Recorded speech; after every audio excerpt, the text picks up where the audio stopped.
아멘.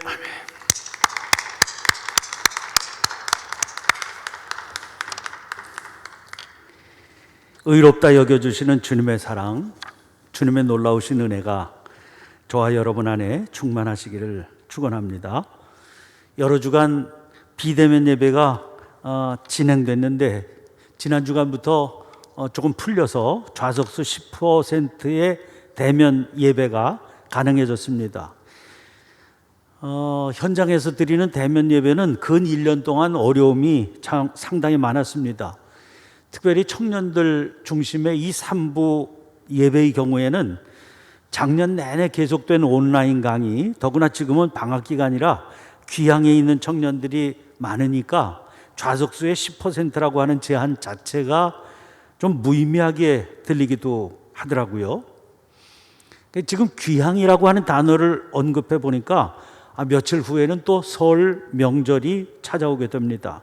방역 당국은 설 명절을 앞두고 아마 초긴장 상태에 있는 것 같습니다. 예년 같았으면 고향을 찾는 귀향 차량으로 민족 대의 이동이 벌어지고 또 가족 간에 어쩔 수 없이 밀접 접촉을 피할 수 없는 그런 기간이기 때문이겠죠. 올해는 귀향을 자제해달라, 그런 캠페인을 벌써부터 강하게 전개하고 있는 그런 소식을 봅니다. 여러분, 사람들은 왜 뻔히 고생하는 줄 알면서도 고향을 향해 떠날까요?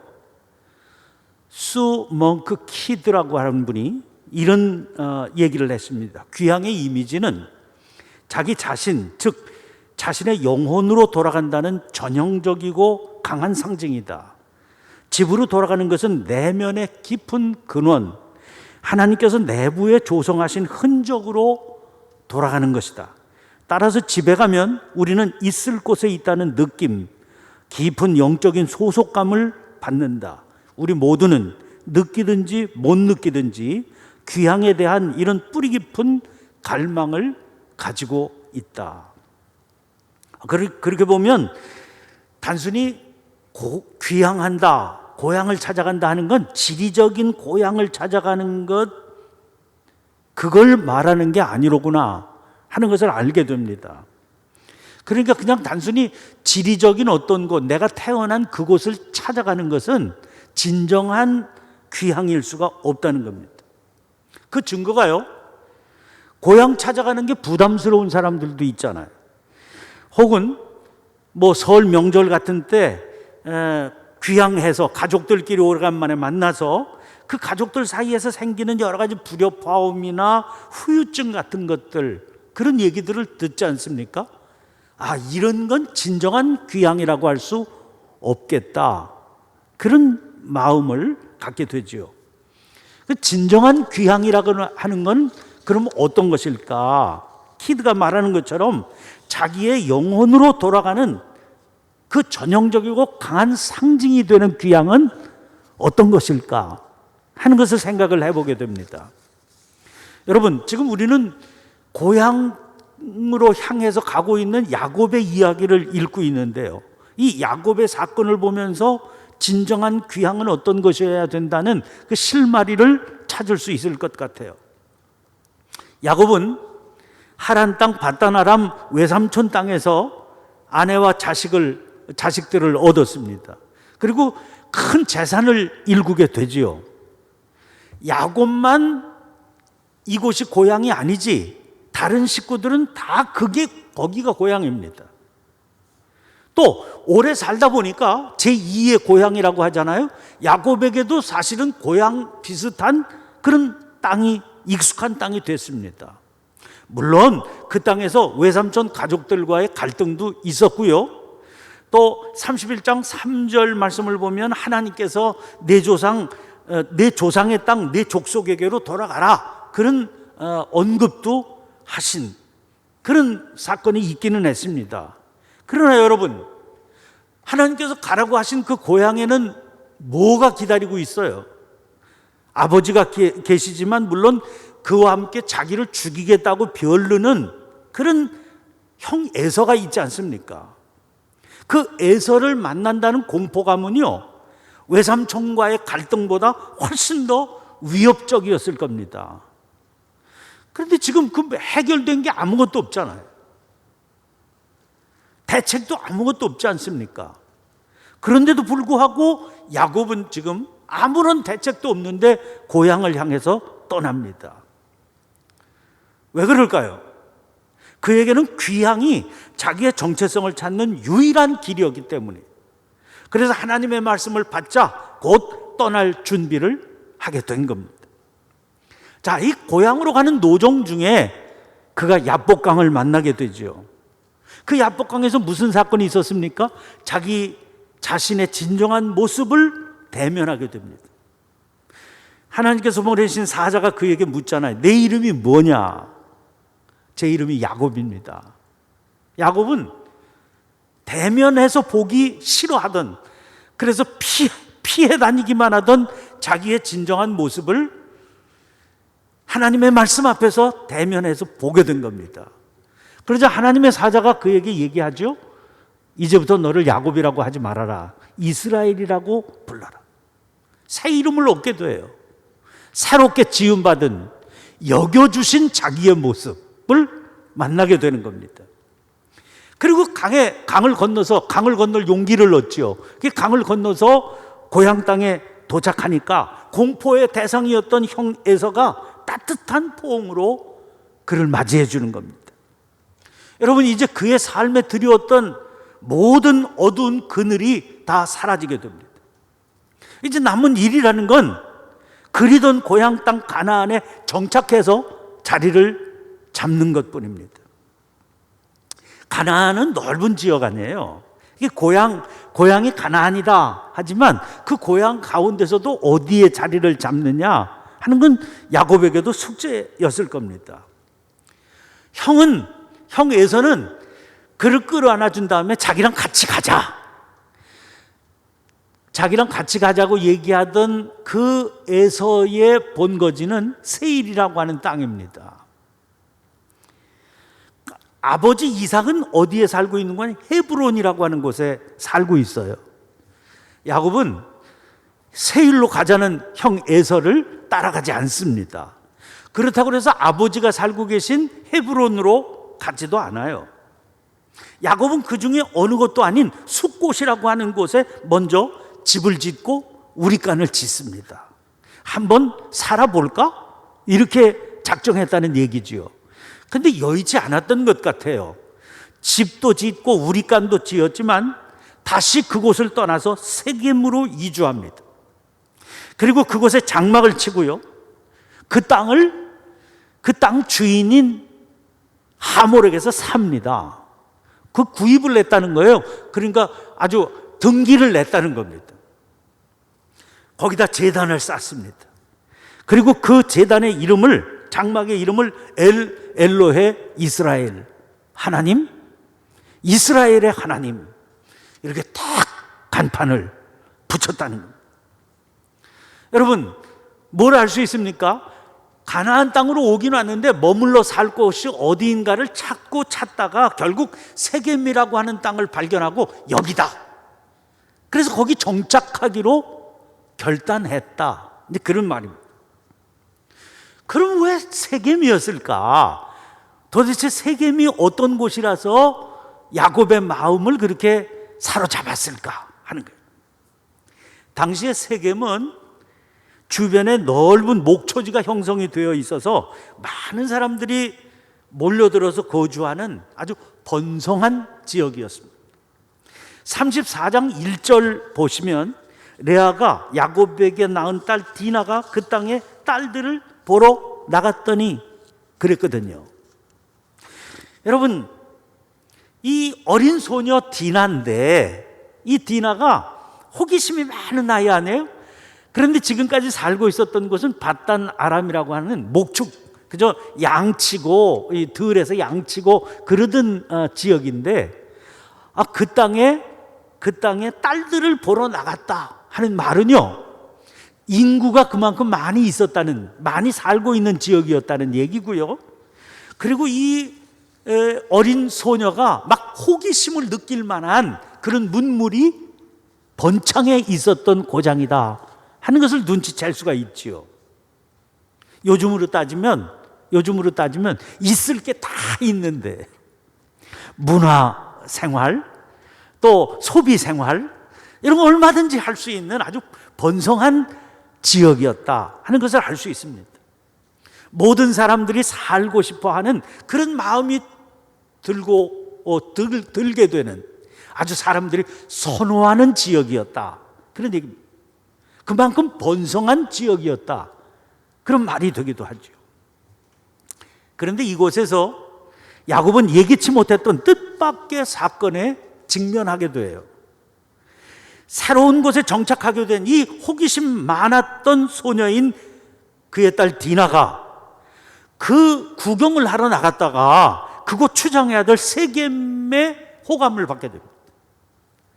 근데 추장의 아들이라서 그랬을까요? 이 디나를 뜸도 이렇게 시간을 두고 교제하고 사귀고 이런 과정이 없이 그냥 끌어다가 성폭행을 하고 마는 겁니다. 여러분, 사실은 그 성폭행으로 이렇게 나타나긴 했지만 사실 이 세겜은 디나를 연모했던 거거든요. 그래서 결혼을 하고 싶어 해요. 그러자 그 세겜의 아버지인 하몰, 그곳의 추장이지요. 그 아버지 하몰이 이 집안에 정식으로 청혼을 요청해 오는 겁니다. 이 청혼을 받은 야곱의 아들들은 결혼 조건으로, 그러니까 오라비가 되겠죠. 디나의 오라비가 되겠죠. 아들들이 결혼 조건으로 우리랑 통혼을 하려면 당신들 성읍의 모든 남자들은 다 할례를 받아야 된다. 우린 다 할례 받은 백성들이니까 그래야 정식으로 결혼이 가능하다. 할례를 요구를 해요.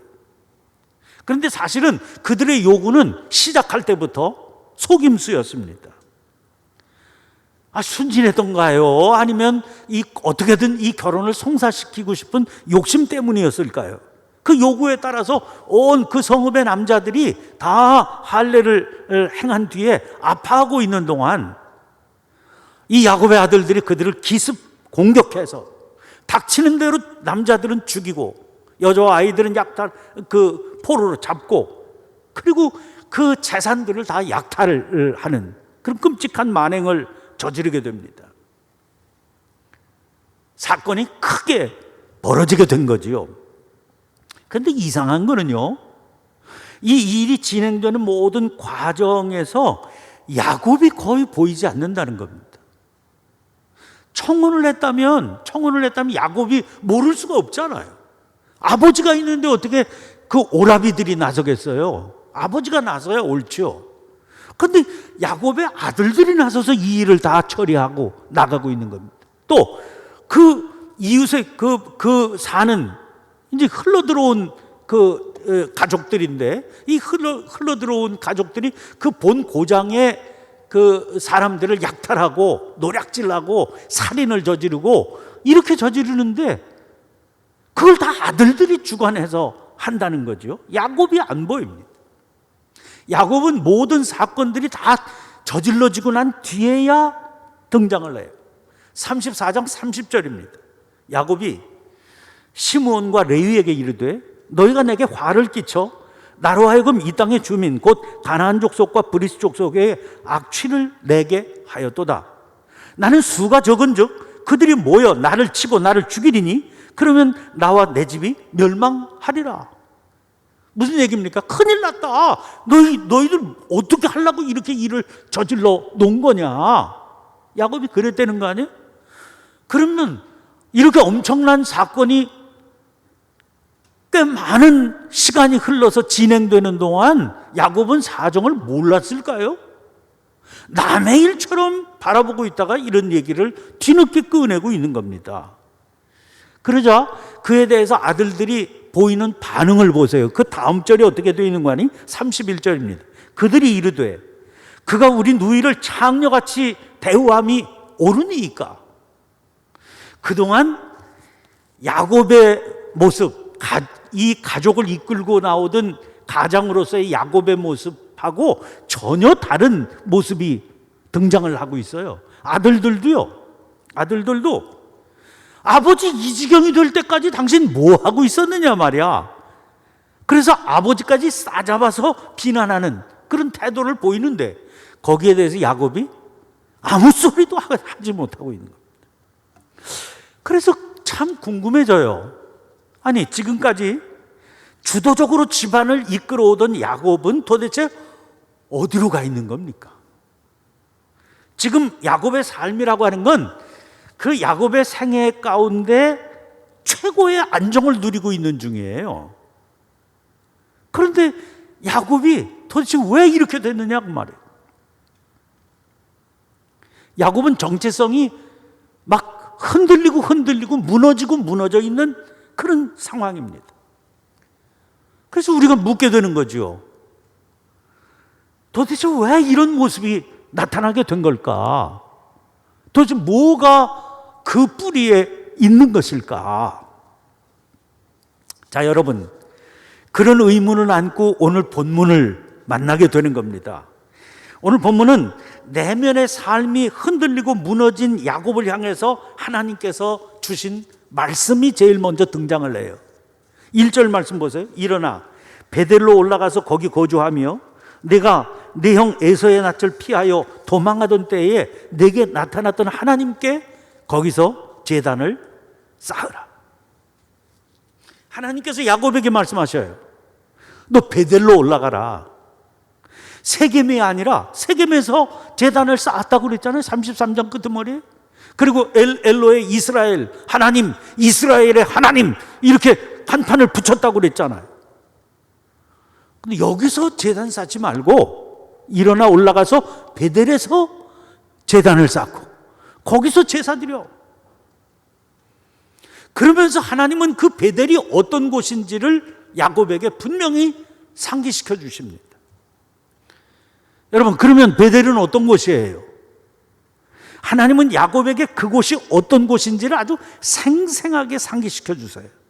그곳은 네가 내 형 에서의 낯을 피하여 도망하던 때에 내게 나타났던 하나님을 만난 곳이다.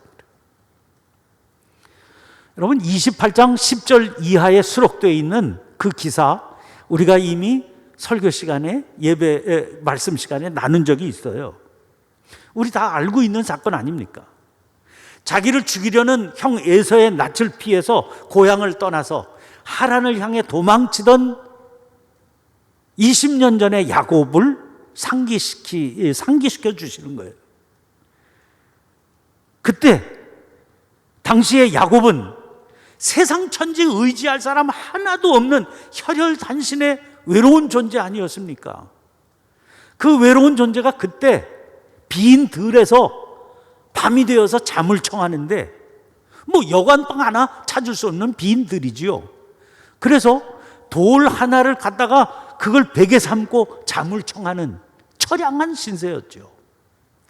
그때 잠들어 있는 야곱을 하나님께서 찾아오시지 않았습니까? 그래서 흠뻑 축복해 주세요. 사람은 너와 동행하는 사람 하나도 없지만 내가 너의 길에 너와 동행하겠다. 너에게 복을 주겠다. 그리고 반드시 그 큰 복을 안고 고향으로 돌아오게 해주겠다. 그렇게 약속해 주시지 않았어요. 얼마나 야곱이 감격했는지요. 함께한 사람은 아무도 없어도 하나님이 나랑 함께 계시니 내 삶이 든든합니다. 이런 확신이 들었겠죠. 그래서 감격한 야곱은 일어나서 베고 자던 그 돌을 기둥으로 삼아서 그 위에 기름을 붓고 서원을 드렸습니다. 28장 20절부터 22절이에요. 하나님이 나와 함께 계셔서 내가 가는 이 길에서 나를 지키시고 먹을 떡과 입을 옷을 주시어 내가 평안히 아버지 집으로 돌아가게 하시오면 하나님께서 나의 하나님이 되실 것이요 내가 기둥으로 세운 이 돌이 하나님의 집이 될 것이요 하나님께서 내게 주신 모든 것에서 10분의 1을 내가 반드시 하나님께 드리겠나이다. 야곱이 어떻게 그걸 잊을 수가 있겠어요? 이게 베델이에요. 이 장소가 베델이에요. 평안히 아버지의 집으로 돌아가게 하시오면 지금 어때요? 평안히 돌아오게 하신 거죠. 하나님은 당신이 약속하신 대로 신실하게 야곱을 축복하셨어요. 그 약속하신 대로 평안히 아버지의 집으로 돌아오게 하셨잖아요.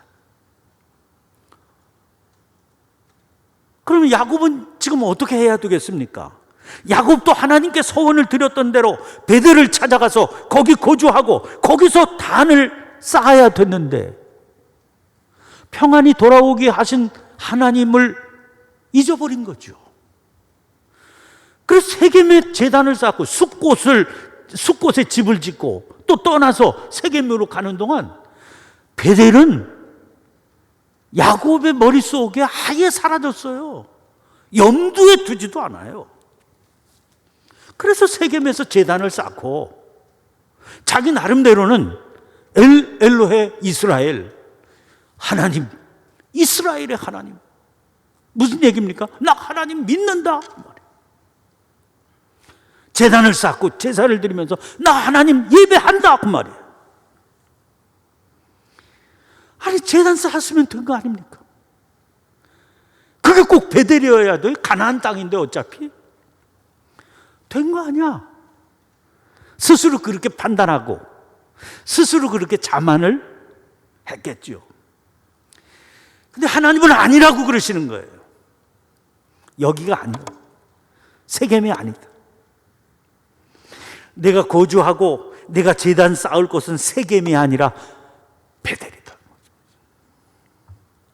여러분, 하나님의 명령이 떨어지니까요. 그럼 그 명령 따라 베델로 올라가야 되잖아요. 갑자기 야곱의 집안이 분주해져요. 2절 말씀 보세요. 야곱이 이에 자기 집안 사람과 자기와 함께한 모든 자에게 이르되 너희 중에 있는 이방 신상들을 버리고 자신을 정결하게 하고 너희들의 의복을 바꾸어 입으라. 하나님은 이런 문제에 대해서 아무 언급이 없으세요. 베델로 올라가라 그랬어요. 베델로. 그러니까 베델로 올라가라 말씀하시는 그 말씀을 듣자 야곱이 처음으로 보인 반응이 뭡니까? 자기 집안 사람들에게 너희 중에 있는 이방 신상들 버려야 된다. 하나님이 무슨 이방 신상에 대해서 말씀하신 적이 없어요. 그런데 야곱은 하나님의 음성을 듣자마자 자기 가족들을 모아가지고 너희 중에 있는 이방 신상들을 버려라 그랬어요. 그러자 무슨 일이 벌어졌는지 보세요. 4절 말씀 보세요.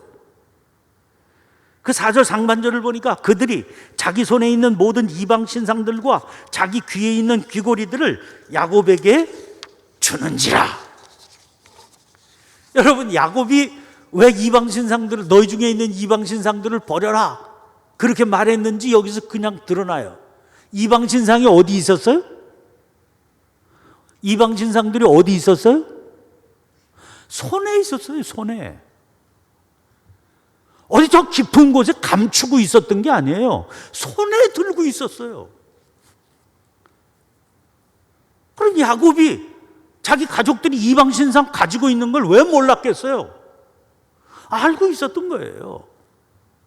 또 귀에 있는 귀고리들을 벗어버렸다고 그랬잖아요. 뺐다고 그랬잖아요. 여러분, 귀에 있는 귀고리를 감추려고 다는 사람이 있어요? 귀고리는 다른 사람들한테 드러내려고 거는 겁니다. 근데 그냥 단순한 귀고리가 아니에요. 여기도 귀고리 한 사람들이 있을 거 아니에요. 그건 단순한, 그 당시에 귀고리라는 건 단순한 귀고리가 아니고 우리 시대에 이런 귀고리가 아니고 다 이방 신상과 관계되는 거예요. 그걸 보란 듯이 추렁추렁 나 이런 사람이다. 다른 사람들에게 다 알리려는 듯이 달고 다녔다는 거예요. 그 야곱도 다 보고 있었어요. 그런데 세겜에서 제단을 쌓고 엘로의 이스라엘 간판까지 걸면서 그건 아무런 문제도 안 되었던 거죠. 세겜에서는요, 그게 문제가 될 게 없었어요. 당연시 되고 있었습니다. 그래서 야곱조차 뻔히 보고 있으면서도 내버려 두고 살고 있었던 겁니다. 그러나 아니 그렇게 내버려 두고 손에는 이방 신상 들고 귀에는 우상을 찬양하는 귀걸이 걸고 다니면서요, 제단 쌓고 하나님 앞에 제사를 드렸다는 거예요. 간판을 세상 사람들 다 보라고 엘로의 이스라엘 간판을 붙였다는 거예요. 그게 무슨 소용이 있는 거냐고요. 그게 하나님께서 말씀하세요. 일어나 베델로 올라가라. 그 말씀은요, 세겜에서의 이런 생활을 청산하고 베델로 올라가야 된다. 너 아무것도 의존할 데가 없어서 혈혈단신 나만 바라보고 살던 그 삶으로 돌아가야 된다. 그게 귀향이에요. 나와 서원했던 그 서원을 잊지 않고 그 서약 위로 돌아가야 된다. 여러분, 그렇게 주변 정리를 급히 하고 길을 떠났잖아요. 어떤 일이 벌어집니까? 5절 보니까 하나님이 그 사면 고울들로 크게 두려워하게 하심으로 추격하는 자가 없었더라. 무너진 내면이 다시 수축이 되고요, 잃어버렸던 평안을 다시 찾게 되었다. 비로소 평안을 누리게 됐다 그 말입니다. 야곱은 베델에 도착해서 거기서 제단을 쌓습니다. 그리고 이번에는요, 엘로헤 이스라엘, 하나님, 이스라엘의 하나님, 이런 간판 달지 않고 그곳 이름을 엘 베델, 베델의 하나님, 자기의 자취는 지워버리고요, 영광스러우신 하나님만 드러내는 그 이름으로 불렀다는 거예요. 여러분, 엘로의 이스라엘, 자기의 이름을 자랑스럽게 드러내던 그 세겜에서의 모습과 베델, 베델의 하나님, 서약의 그 하나님, 나를 붙들어 주셨던 그 하나님을 상기시키는 이 모습을 비교하면 얼마나 그 모습이 달라졌는지를 알 수 있지 않습니까? 여러분, 이 말씀의 사건을 통해서 우리가 깨달을 수 있는 것은 무엇일까요? 아까 말씀드린 대로 단순히 지리적인 어떤 고향으로 돌아가는 귀향이라면 의미가 없는 겁니다. 그럼 진정한 귀향이란 어떤 것일까요? 스스로 지켜야 될 서약을 국에 붙드는 겁니다. 누구든지 떠나온 고향이 있어요. 그 고향으로 다시 돌아가면서 진정으로 귀향하는 사람은요, 내가 이 고향을 떠날 때 어떤 각오, 어떤 마음가짐을 가지고 떠났던가를 살필 수 있어야 되는 거예요. 그래서 나는 처음에 그 약속, 고향을 떠나면서 했던 스스로와의 약속 위에 얼마나 굳건히 서 있는가를 돌아볼 수 있어야 돼요. 그게 귀향이에요. 여러분, 지키지 않아서 깨져버린 서약은 우리 스스로를 깨지게 만들어. 그러니 그 삶이 혼란해질 수밖에 없는 거죠. 세겜에서의 야곱이 그 대표적인 경우입니다. 그래서 폴 스티븐스라고 하는 사람은 이런 말을 했습니다. 우리는 약속을 지킬 수 있기 때문이 아니라 연약해서 약속을 지킬 수 없기 때문에 서약을 하는 거다. 왜 서약을 해요? 스스로가 자기가 연약한 존재라고 하는 것을 알기 때문에 서약을 한다는 거예요. 그렇게 되면 그가 계속해서 얘기합니다. 우리가 서약을 지키는 게 아니라 그 서약이 우리를 지켜준다는 거예요. 우리는 자기만 믿고 살 수 없는 존재입니다. 연약한 존재고요, 수없이 변질되어 가는 존재거든요. 그런 연약한 우리, 그래서 변질될 수밖에 없는 우리를 지켜주는 게 뭐냐? 그게 서약이라는 거예요. 여러분, 믿음은 온통 서약으로 이루어진 겁니다. 그래서 성경을 구약, 신약 그러잖아요. 이게 다 약속의 말씀으로 이루어진 거예요. 우리는 이 말씀을 받으면서 하나님 앞에 서약하면서 사는 겁니다. 믿음의 삶이라고 하는 건 결국 언약한 걸, 서약한 걸 지켜가는 삶이에요. 왜? 우리가 연약한 존재이기 때문에 우리를 지키기 위해서 서약하는 겁니다. 여러분들 중에 대부분은 아마 세례를 받으셨을 거예요. 세례를 베풀 때요, 반드시 하나님 앞과 회중들 앞에서 세례를 베풀게 돼 있어요. 급하면 물론 임종을 앞두고 있는 분에게 그 세례를 베풀 때 어쩔 수 없으니까 병실에서 그 병상 세례를 베풀 때도 있기는 합니다. 그러나 그런 긴급 상황 아니면은요, 반드시 하나님 앞과 회중들 앞에서 세례를 베풀어야 돼요.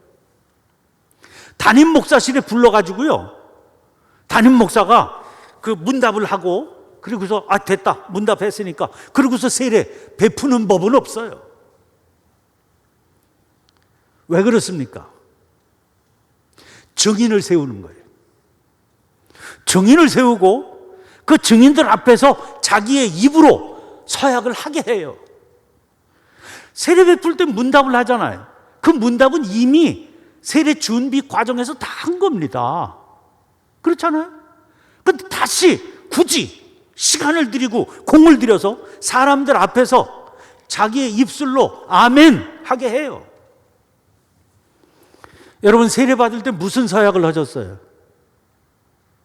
사람들이요, 자기 입술로 한 서약에 대해서 그렇게 깊이 생각하지 않고 살아요. 그래서 문제가 생기는 겁니다. 결혼식 할 때도 다 서약하잖아요. 자기들끼리 살면 되는 거예요.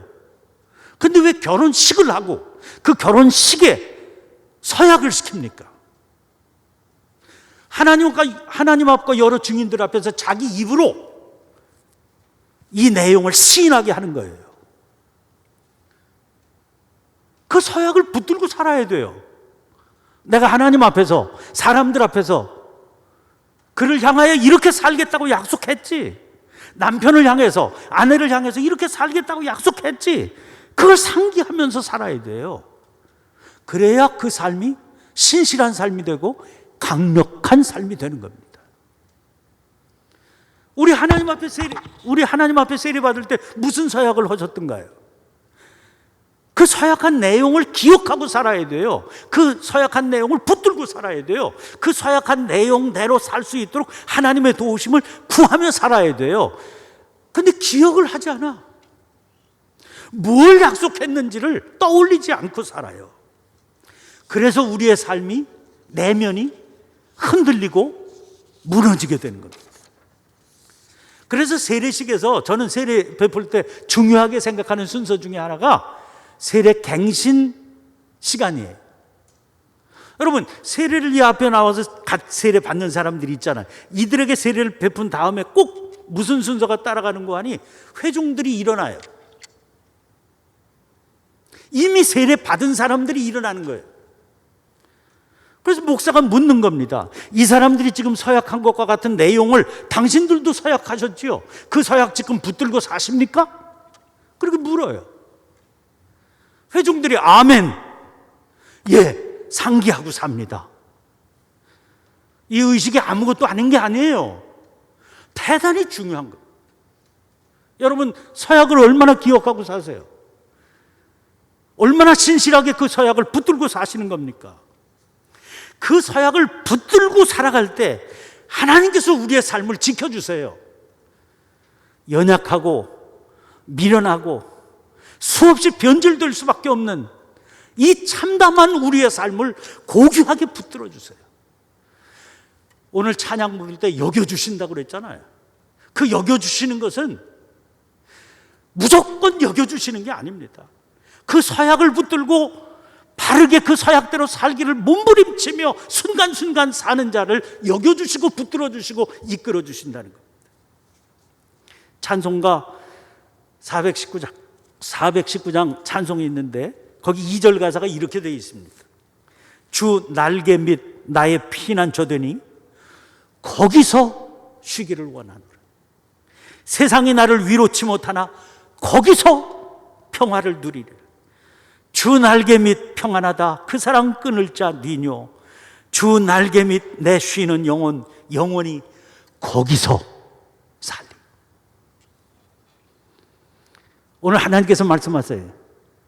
나와 약속했던 베델, 거기서 제단을 쌓아라. 그렇다면 사랑하는 여러분, 지금 우리들이 터잡고 있는 삶의 자리는 과연 어디인지를 살펴봐야 되지 않겠습니까? 서약의 자리인 베델, 거기입니까? 아니면 혼란의 자리인 세겜입니까? 어딘지를 살피고 베델로 터를 잡을 때, 그때 우리의 삶은 수축되고 우리의 삶은 강건해지고 우리의 삶은 하나님과 동행하는 능력의 삶이 될 줄로 믿습니다. 여러분과 제가 날마다 서약을 되새기며 베델에서 제단을 쌓는 복된 주의 자녀들이 되시기를 간절히 축원합니다. 기도를 드리겠습니다. 거룩하신 하나님, 코로나 바이러스가 저희들의 삶을 뒤흔들어 혼란에 빠뜨린 지 1년이 넘었습니다. 그러나 생각해 보면 코로나 바이러스 이전에도 저희들의 내면은 흔들리고 있었음을 깨닫게 해 주시옵소서. 그 무엇도 흔들 수 없는 진정한 평안을 어디에서 찾을 수 있는지 살피며 살게 해 주시옵소서. 오늘 말씀 통해서 주님과 맺었던 서약의 자리, 거기에 서 있을 때만 흔들리지 않는 진정한 평안 붙들 수 있는 것을 깨닫게 해주시니 감사드립니다. 거기서 서약을 붙들고 제단 싸우며 살아가는 저희들이 되도록 붙들어 주시옵소서. 연약한 저희들과 날마다 붙드시며 동행하시는 가운데 참평안 허락해 주시는 예수 그리스도의 이름 받들어 간절히 기도하옵나이다. 아멘.